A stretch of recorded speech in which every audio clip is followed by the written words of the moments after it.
Alright, I'm ready. Yeah, go ahead.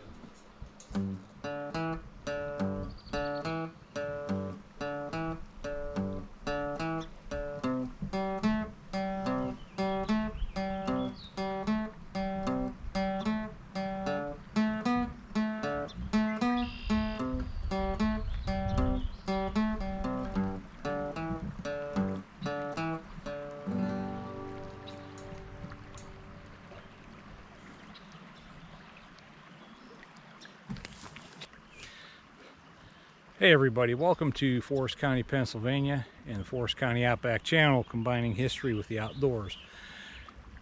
Now if this area is starting to look familiar to you, it should. I've shot a good bit of B-roll down here and some other intros in that, and it's an area on Tynester Creek called Crooked Chute, where the creek does like a double S bend on itself.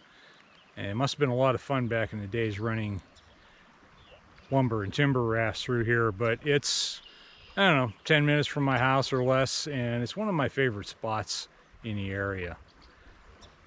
So, July 4th, 2023, I will be giving a talk at the Forest County Historical Society in Tynesta.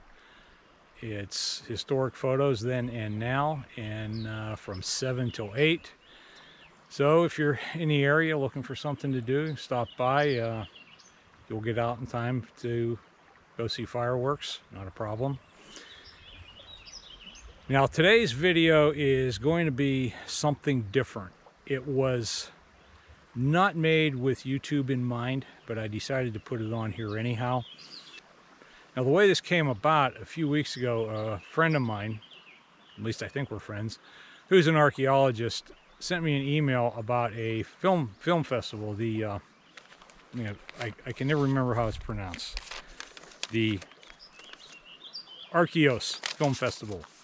It's about archaeology and cultural heritage films, and he suggested that I submit a film for it.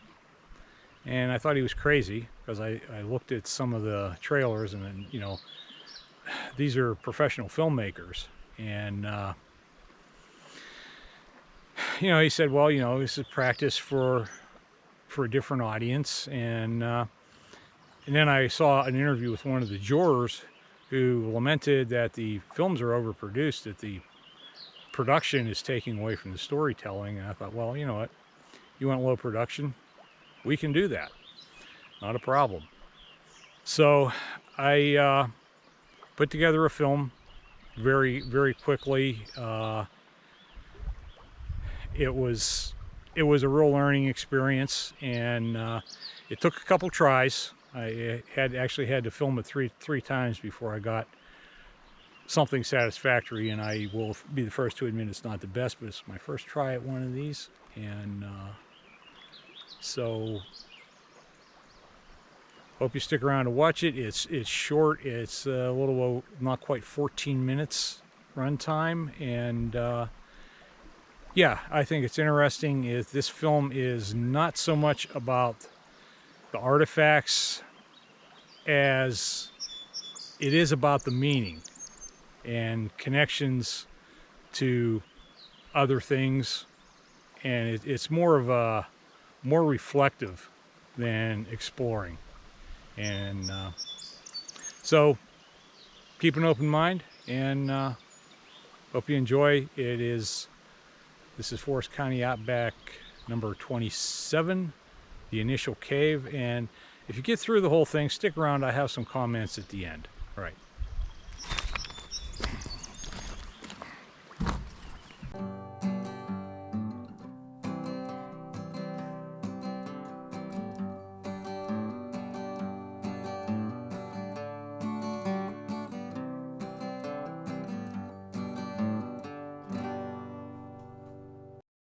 We're on a remote mountainside in northern Pennsylvania,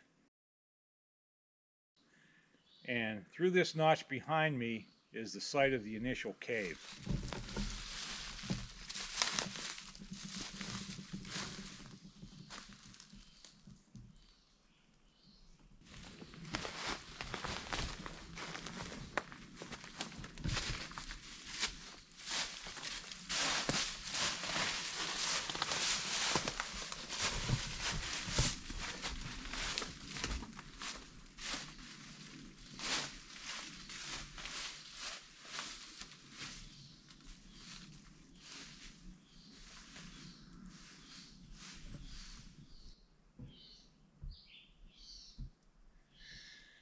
Now, to understand what the cave is, we have to first understand what it's not. It's not well known. Outside of a small rural community here, the place is virtually unheard of.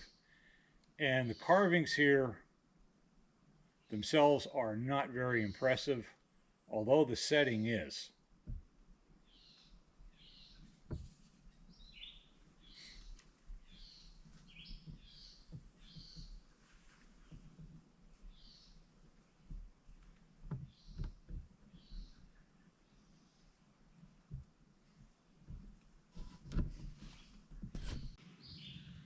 Now, no historical events happened here.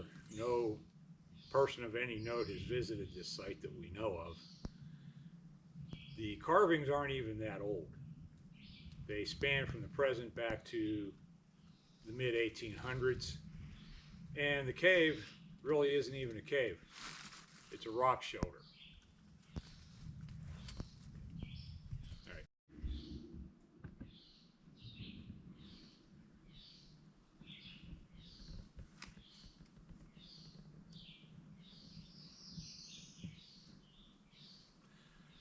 Now, what this cave and the initials carved here represent is a record of ordinary people who visited this site and had an urge to leave some sign of their presence, some record that they were here. And the carvings are an art form. I've read that the earliest known piece of art is a mussel shell from Indonesia with some designs etched in it, and it's estimated to be between 400 and 500,000 years old. We have cave paintings 40,000 years old. Neanderthal petroglyphs from the same time period. Art is in our DNA. Now, what do mussel shells, petroglyphs, pictographs, cave paintings, and initials represent? Are they shamanistic? Are they magic? Are they spiritual? Probably a combination of all of the above, but they are also a message from the artist that said, I was alive and I was here, I existed. And nothing says that to me more powerfully than the thought of a 40,000-year-old handprint.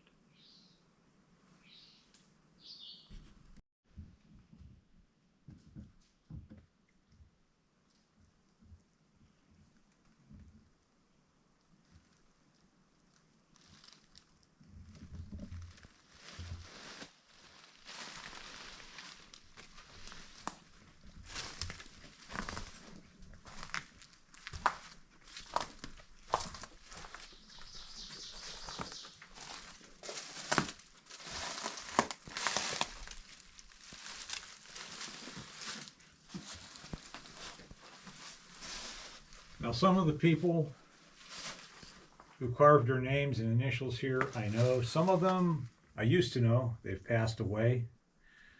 Others I am familiar with from doing historical research, and others I have no idea who they are and probably never will. But all we know is that at some point in time, they were here in this shelter.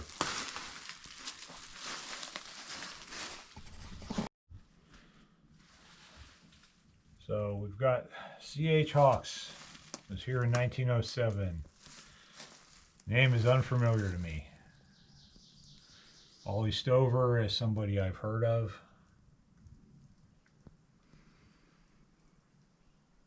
W.B. McKenzie from Bay City, Michigan. We can't figure out if that's 2006 or 1906. C.G. Reitenberger. This name's familiar to me from research. He was a lumberman and I believe a river pilot. It's pretty neat to been able to connect this with somebody like that.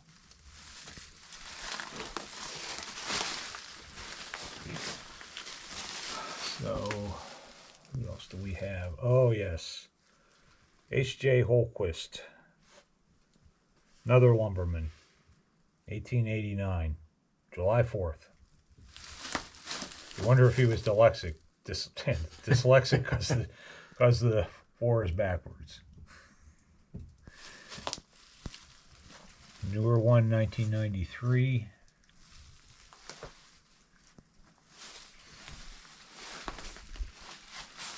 All along through here.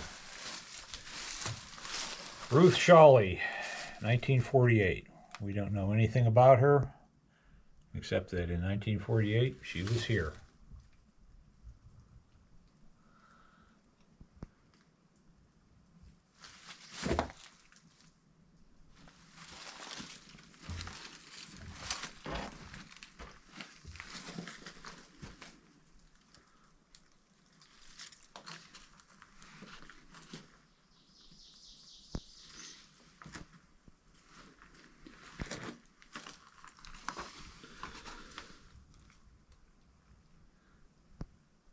Can't read that one. J. If you're going to carve stone, put a little more effort into it so we know who you are.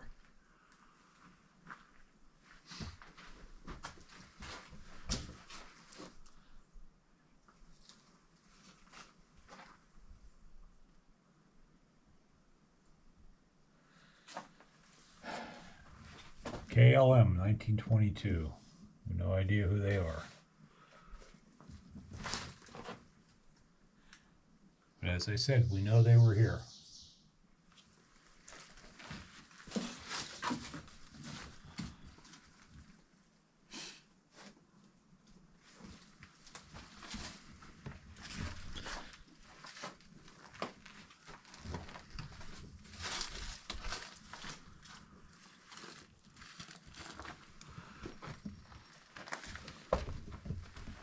There are carvings all through the area on these rocks outside.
So why should we care about this forgotten rock shelter with bad carvings made by ordinary people? Well, it may not be that impressive now, but in 40,000 years, this may be the next Sulawesi. And the fact that the carvings are made by ordinary people. History books and Wikipedia will tell us that the Great Pyramid was built by the Pharaoh Khufu, that the Great Wall was built by the Han emperors, and Westminster Abbey by Edward the Confessor and Henry III. Now, I'm not an archaeologist or an anthropologist, but I am pretty certain about this, that no pharaoh, no king, no emperor expended one drop of their own sweat, strained their back, or dirtied their hands building their monuments. Those monuments were built by ordinary people, the kind of people who carved their initials here. Now, if I ever get the privilege of standing in Westminster Abbey, I will be awestruck. I know I will, but I will also not be able to connect to Westminster Abbey like I can connect to this place here. Because one thing this is not, in addition to everything else, it is not a monument to the vanity of the wealthy and the powerful. It's a monument to ordinary people, and their lives intrigue me more than royalty.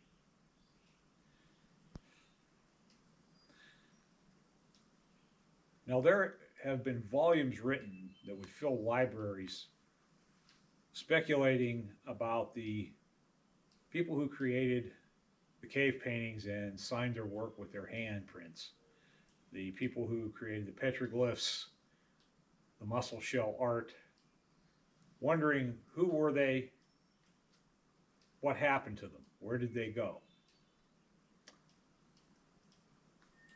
I think the answer might be as simple as looking in the mirror.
See, now we're looking back downstream. Pretty cool, huh?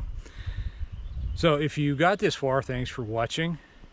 And if you like this video, leave a comment, let me know in the comments below. If you didn't like it, keep your comments to yourself. I mean, nobody wants negativity here.